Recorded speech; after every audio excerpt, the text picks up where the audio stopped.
Welcome back to the basement, friendliest place on you. That didn't work at all. We were trying to time some kind of like cool intro there just by pushing buttons, but I didn't do it well. I didn't know. Don't take the blame. No, I pushed the scene button before like it had a chance to fade out. Oh, really? Yeah, that was totally my fault. Oh, okay. But it's okay. It's this Basement Let's Play. Heavy Metal Mecha Bowser. So, oh, it's Mario. Last time we were playing Super Mario Galaxy, that would have been last Monday. I brought up the conversation of emotional intelligence. Oh yeah. And this book talks about how people who score higher on emotional intelligence, which can be learned, unlike IQ, which is a lot bit more just what you're endowed with. It's hard to grow in IQ.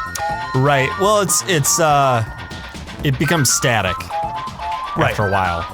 But emotional intelligence, you can actually learn and just apply it. So, which is really great because if you want to get paid more, learn emotional intelligence. Well, why don't you teach us a little emotional intelligence? All right. Like a Bowser. Oh no, I'm so nervous about everything because this guy's here. What's cool about it is that a lot of the concepts from the book Emotional Intelligence were actually used in the movie Inside Out. Yeah, I love that movie. It's a very accurate movie to the way the brain works. It is Minnesota because she's from Minnesota. She plays hockey. Oh my gosh, stuff. I hate that movie. I mean, I hate one part of that movie. You just said, I love that movie. Oh my gosh, I hate that movie. Well, I do love that movie, but when Bing Bong... Oh, I know. It's so sad. He's like a Jesus figure. For sure. Gave up his life so she could have life. If Jesus was a goofy imaginary elephant... Oh wait, he kind of is. No. Not even close. I love this whole like mechanic where you can like unscrew or screw screws. Yeah, and it creates... And it makes things happen. Fun switch. Oh, gravity. So, okay. Basic tenet of emotional intelligence is that you might feel like there are a lot of different emotions, but there are really only 5. Everything is just a different level of those 5 emotions. So, for example, rage is the same emotion as anger, right? Which is the same emotion as annoyance. Sure. So, the same triggers happen in your body when you are annoyed as when you're enraged. The difference is one is just way more intense. Sure. Let's see. When you're feeling sad, right? Versus depressed. Versus melancholy? Yeah. Maybe. Melancholy. But like some things that you wouldn't think are sadness related, like lonely. You know, is just a different kind of sadness. So the interesting thing is that each of those types of emotions are actually triggers for you to do something. And if you know how to handle your emotion in a way that is actually the way it should be handled, then it actually becomes beneficial to you, because anger can be very helpful. Sure. When leveraged correctly, and sadness can be very helpful when leveraged correctly. I suppose with anger, right, like if a situation is upsetting, then it needs to change, and the anger can like give you the passion to change something that's difficult to change but needs changing. Because what happens when you get angry? Your blood pressure rises. Right. You get a release of adrenaline. Those are things that's like a fight or flight response. And so you either need to get out of that situation or you need to address it and change it. Right, to conquer it. And the adrenaline can be really helpful if you know, hey, I have the courage now because I've got adrenaline courage to fix this situation, where normally I might have avoided this situation. I'm angry enough now to just fix it. And so that's kind of like one little hack. But the basic concept of emotional intelligence, that there are four tenets of it. One is understanding your own emotional state. So when first you got to be able to tell what emotions you're feeling and how intense they are. Because a lot of times people just feel like, oh, I'm just having a weird day today. It's Right. like, no, you're sad. Yeah. You're like ignoring it or writing it off, right? And you shouldn't be doing that. You should be harnessing it.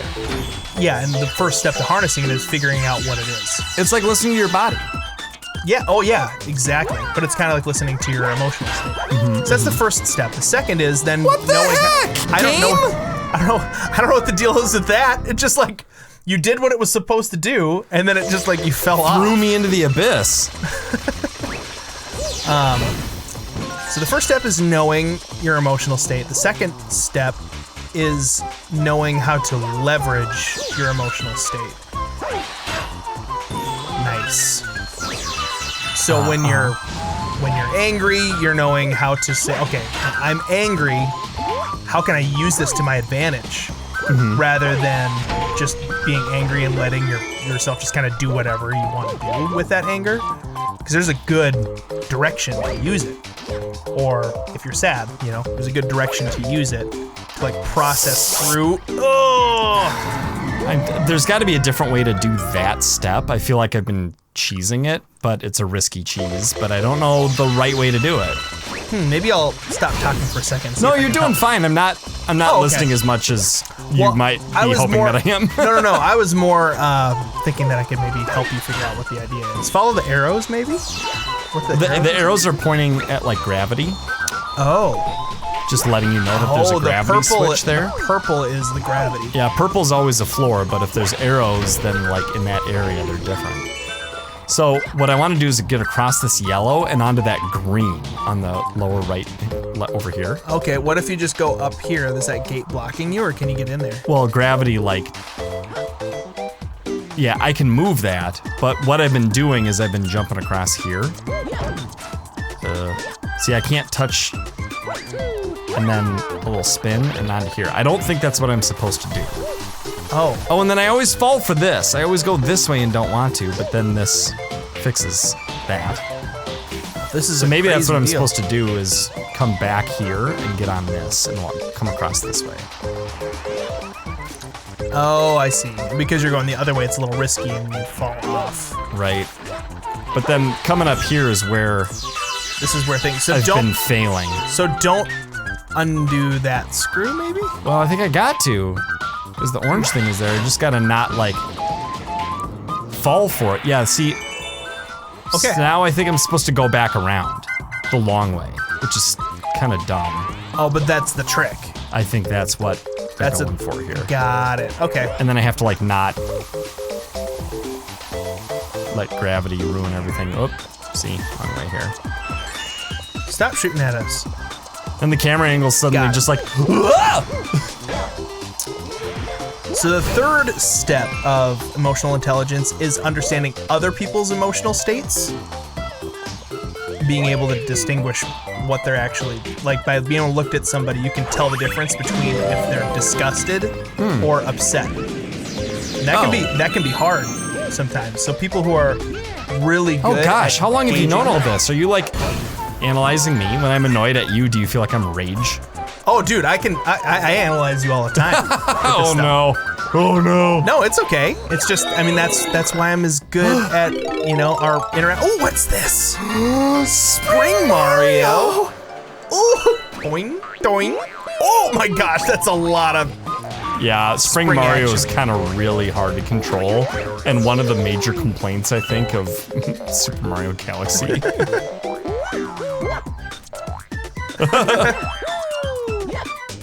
I'm trying to bust this up here.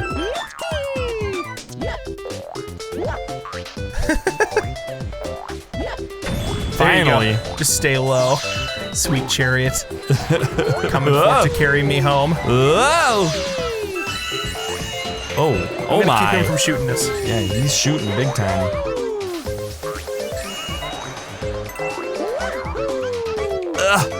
Okay. My slinky. Ooh, he gone. Are you thinking about the Futurama now? Oh yes. More Slinky. Hey, it's Mario. Old Mario. And then the fourth thing of emotional intelligence is figuring out how to leverage other people's emotional states. Okay, so the first one is understanding your own emotional states right. really, really well. Okay. And then knowing, and then the second is knowing and recognizing how to leverage what you have. Oh, your own.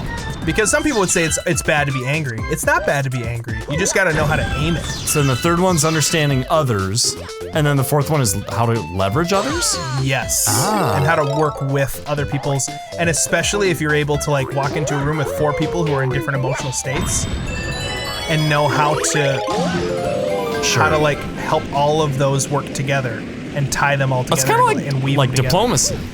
Yeah, a lot of it, but it's so interesting too because emotions are so, people don't think about them.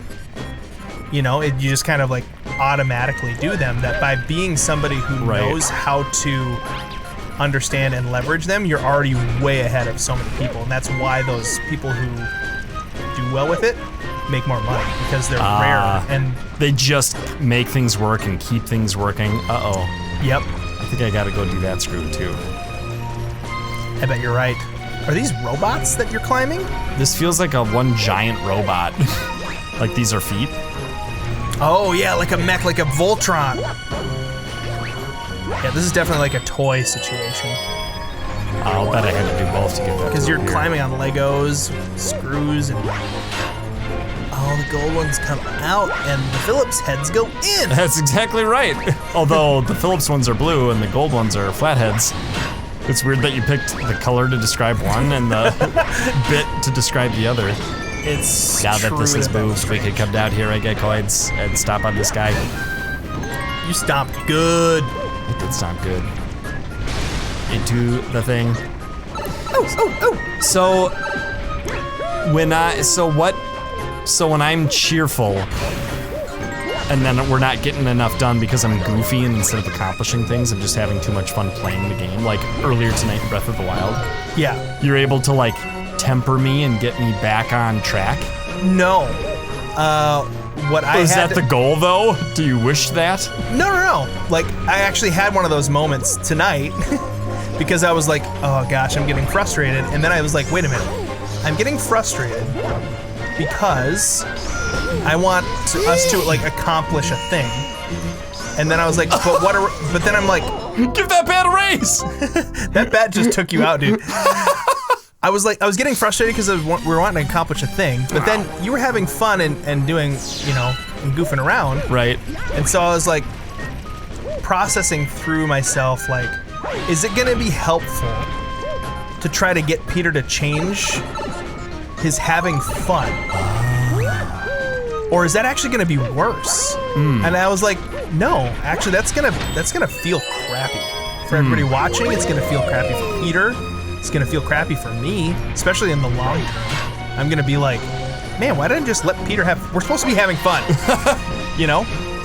Yeah. And so I just kind of like, I'm gonna just embrace it and recognize also this is a second win video.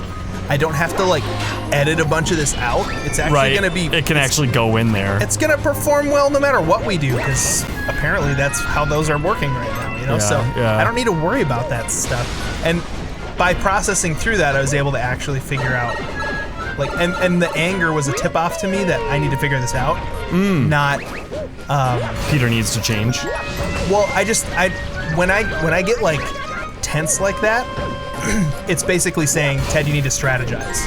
That's my own method that I know that I need to do. Oh, okay. Some people strategize and they need to not. Sure. And so knowing how your personality actually works with those emotions is really important too. I think, I will say that, and I don't know if anyone doubts this, but I would like to say out loud that I understand it and think it, that you're really good at, I think when you start to feel upset, you're really good at handling that in a way that's helpful for like everyone, instead of just what comes natural maybe, or what comes natural and feels good. Because I can remember like So Ted and I have spent a lot of time together in situations that could be potentially stressful, where you're managing a lot of people and some of them aren't very good at their job, and you've got to pull it all together and make it happen. Yeah, people who you're in charge of, people who you aren't in charge of. Like, Yes. Oh no, I'm trying to stop him from doing that. I'll get a coin. It doesn't seem to be shutting him up too much. Oh no, what just shot me? I think he did. I think he still found a way to get you. So if I can, wait, if I can turn that guy into a coin. So sometimes when you kill them, they become bits, and sometimes they become coins, depending on how they die. But anyway, what I was saying is, there was like one time ever where I could tell that you were upset, and you didn't like lose your cool or do anything in it. Oh, that's what I got hit by, was that flaming stone. No way. I think this is like fixable more easily. Yeah, well, I mean, you already did a lot of the stuff here, so that is the shortcut. You go in the tube. Hey, and we got a coin. Oh. No. Go back and get the coin. I don't remember. Oh, that's probably a good idea. I don't remember exactly what it was, but it was the kind of thing where like, I mean, it was a musical deal, we were on stage.